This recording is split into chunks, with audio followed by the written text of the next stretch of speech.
My name is Mia. I'm in my 50s, living alone since my husband passed away from a heart attack a few years ago. My son, Mason, got married and moved out. While I don't want him to live with me, I do feel lonely sometimes. Part of the reason I didn't want him to stay was because I've seen how difficult relationships between mothers-in-law and daughters-in-law can be. My own mother was harassed, and it made me cautious. I wasn't very close to my grandmother either, so I understand family conflicts well. To be honest, I don't get along with Mason's wife, Emily. She often speaks in a way that feels superior, and I felt we weren't a good match. Here's what happened the first time I met her. During a family meeting, Mason introduced her. "This is my fiancée, Emily. Isn't she beautiful, Mom?" he said. "Nice to meet you, Emily," I replied politely. "I'm glad Mason is getting married. Let's have coffee and chat." Emily smiled and said, "Thank you," as I offered some snacks. I brought out a cheesecake I'd made. "Did you make this, Mia?" Emily asked. "Yes, it's my signature cheesecake. I hope you like it," I replied. Emily took a bite and frowned. "Handmade sweets seem so poor," she said. Then, she laughed. Mason joined in, saying, "Mom loves making everything by hand. It's kind of funny." I was stunned. I'd always loved baking and had fed Mason homemade food when he was young. Had he always thought this way? Emily even spit out the cheesecake she'd tasted and laughed again. It was hurtful and rude.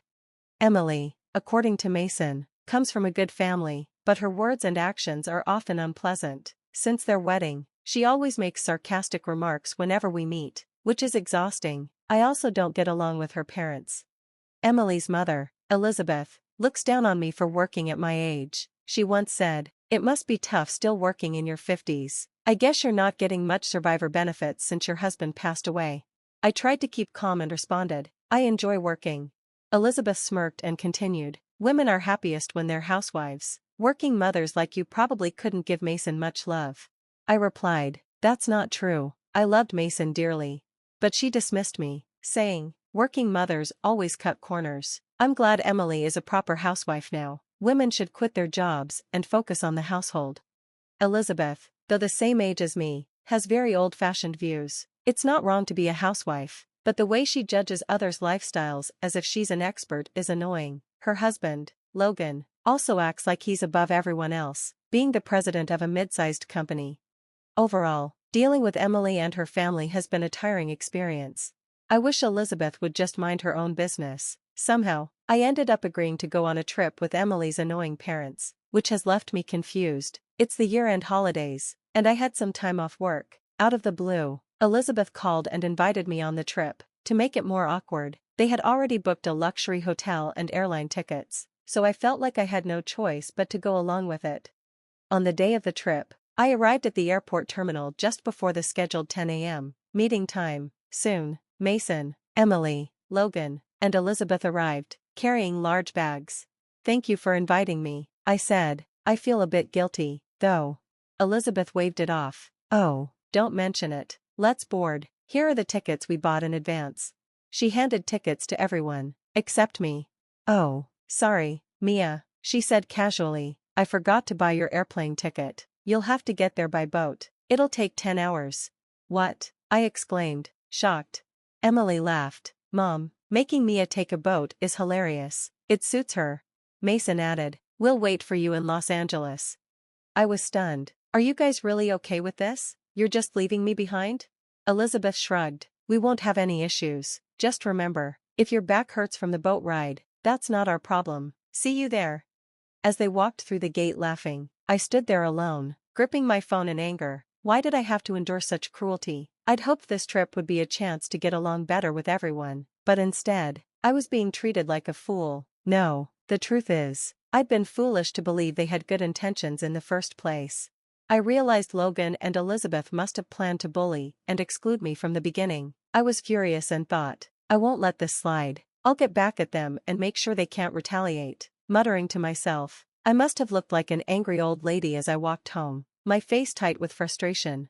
When I got home, I put my phone aside, quickly finished some work, and took a short nap. After I woke up, I noticed my phone was flooded with WhatsApp notifications. Curious, I checked, and all the messages were from Elizabeth. I'd turned off notifications while sleeping, so I hadn't noticed them earlier. When I called her back, Elizabeth answered, furious. How dare you do that to me, she yelled. What are you talking about? I replied. Don't act innocent. You uploaded that conversation online, didn't you? Oh, you mean the short video? Yeah, it's going viral. It's even trending on major forums now, I said calmly. What did you just say? Elizabeth was outraged. There's even a thread calling me the evil witch aunt, and it's already up to part 10. Where do they get off calling me that? I'm a classy and refined lady. You didn't realize you were mean? That's the real issue here, I said flatly. Elizabeth continued her rant. Thanks to you, I've been bombarded with messages from friends who saw that video. It's ruining my vacation. Oh, is that so? I replied, feigning concern. But let's be clear, the one at fault here is you, Elizabeth. I just uploaded the audio. And no, it wasn't illegal or anything. Elizabeth was furious. You're the real evil witch. You're just jealous, because you're not as wealthy as I am. You envy everything about me, don't you? I kept calm. Actually, I'm not envious at all, but Elizabeth, you're the one being deceived by Logan. She paused, shocked. What do you mean? She demanded. My late husband cherished me deeply, but Logan? He has someone more important to him than you. What are you talking about? His affair partner, I said bluntly. What? Elizabeth's voice wavered. The real reason for this trip was so Logan could secretly meet a woman there, I explained. Elizabeth was speechless. I knew about Logan's affair because the woman had posted videos with him on a site I often browse. She appeared to be in her late 20s, not much older than their daughter, Emily. It was disturbing to see such a relationship. While I couldn't post explicit details online, the linked blog painted a clear picture. It was full of entries describing their time together, explicitly and shamelessly. I sent the blog link to Elizabeth. Go ahead, read it, I said.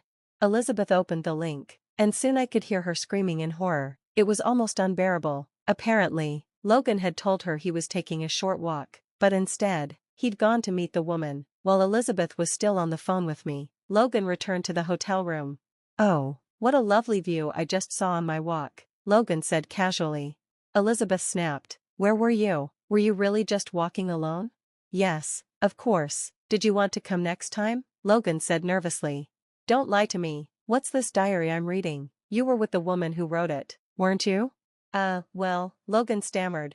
Explain yourself, Elizabeth shouted. Why is your affair partner here? Look, it's not what it seems. I met her during a business trip. We had drinks, and we got friendly, but it's nothing serious. Logan tried to defend himself. Nothing serious? This diary says otherwise. You're disgusting, Elizabeth yelled. Then Logan blurted out something shocking. Well, Mason did the same thing. Wait, what? Elizabeth froze. Logan suddenly spilled the beans. Mason was at the bar with me, drinking and flirting with women. After that, we both went to that kind of place. Elizabeth was shocked. What did you just say, Mason? What does this mean? Emily turned to Mason, furious. Is this true? Mason tried to defend himself. Emily, calm down. I didn't do anything. I was just drinking with a woman, that's all. Logan smirked. Oh no, if I'm going down, I'm taking you with me. Mason panicked. Why are you dragging me into this? I'm your son-in-law. Defend me.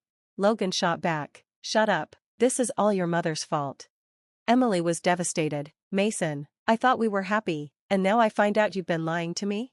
It turned out Logan and Mason's companies had a business relationship, so they often spent time together. However, their business trips were more than they seemed. During one trip, both companies had run into trouble and had to apologize to a client. Conveniently, the client was located in the same area as their vacation spot. After handling the apology, Logan and Mason decided to drink, flirt with women, and have secret relationships. This wasn't a one-time thing, they'd been visiting privately multiple times.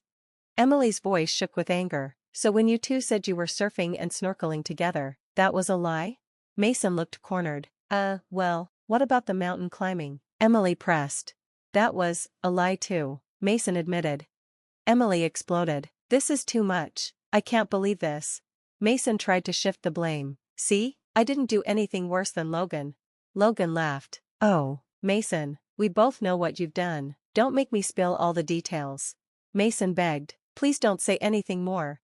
I was shocked. Mason wasn't just my son-in-law, but someone Logan seemed to admire. To think they'd both been going there repeatedly to meet women disgusted me. Even this supposed family vacation to Los Angeles was just a cover to meet their mistresses. The thought made me sick.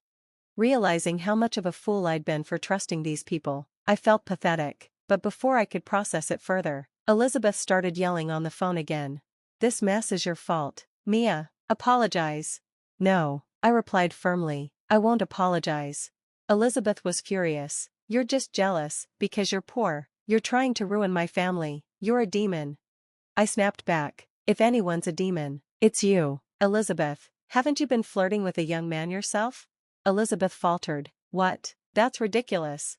One of your employees told me you approached him and I trailed off," letting her panic set in.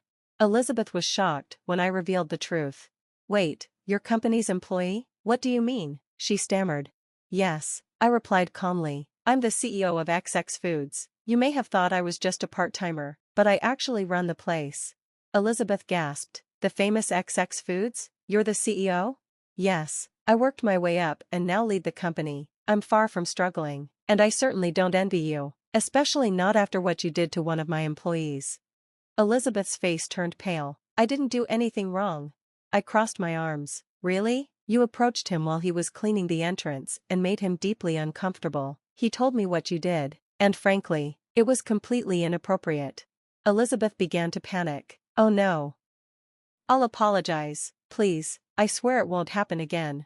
"It's not up to me to forgive you," I said coldly. "That's up to my employee."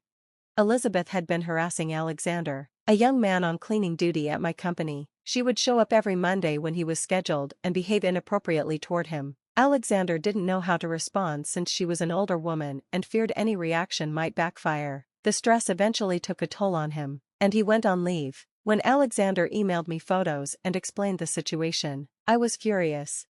I decided to act. With Alexander's consent, I forwarded his photos and story to Logan via WhatsApp. Chaos erupted. Logan shouted at Elizabeth, "What were you thinking, going after a younger man? You're a disgrace." Elizabeth tried to deflect. "It wasn't just me, he had a part in it too." Logan didn't buy it. "Stop lying, you're nothing but a creepy old stalker."